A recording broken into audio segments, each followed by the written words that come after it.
பாப்பாவுக்கு சத்து மாவு காலி ஆகிடுச்சு. அதுக்கு வந்து முக்கியமான பொருளே ராகி தான். நான் ராகியை வந்து முளை கட்டி தான் சேர்ப்பேன். சரி கொஞ்சம் அதிகமாகவே முளை கட்டி வச்சுக்கலாம் அப்படின்னு சொல்லிட்டு ரெடி பண்ணிகிட்ருக்கேன். நான் எந்த மெத்தடில் முளை கட்டி வைப்பேன் அப்படின்றத உங்களுக்கு நான் சொல்கிறேன். ஃபஸ்ட்டு வந்து நான் ஒரு கிலோ பக்கமாக வந்து ராகி எடுத்திருக்கேன்.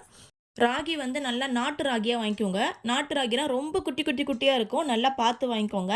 நான் வந்து எங்கள் மாமியாருடைய ரிலேட்டிவ் ஒருத்தவங்க இருக்காங்க, அவங்களுடைய பெரியம்மா பொண்ணு. அவங்க நிலத்துலையே ராகி வந்து பயிர் பண்ணி ஃப்ரெஷ்ஷாக கொடுத்துருந்தாங்க.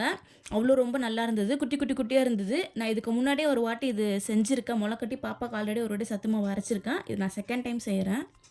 இது நல்லா 10 தடவைக்கு மேலே வாஷ் பண்ணி எடுத்துக்கோங்க. நிறைய தூசு மண்ணெல்லாம் நிறையா இருக்கும். ஃபஸ்ட்டு நல்லா புடச்சிட்டு ஒரு 10 வாட்டி நல்லா வாஷ் பண்ணி நைட்டு ஃபுல்லாக ஊற வைக்கணும். நான் நைட்டு போல் நல்லா வாஷ் பண்ணி ஊற வச்சுட்டு நான் இப்போ பார்க்குறது வந்து நீங்கள் காலையில் வந்து முளைக்கட்டி வைக்கிறேன். நம்ம காலையில் வந்து ஊற வச்ச ராகியை இன்னும் ஒரு 4-5 வாட்டி வாஷ் பண்ணிவிட்டு ஒரு நல்ல காட்டன் துணியை எடுத்துக்கோங்க. நான் வந்து ரேஷனில் கொடுப்பாங்க இல்லையா வேஷ்டி, அதுதான் எடுத்திருக்கேன்.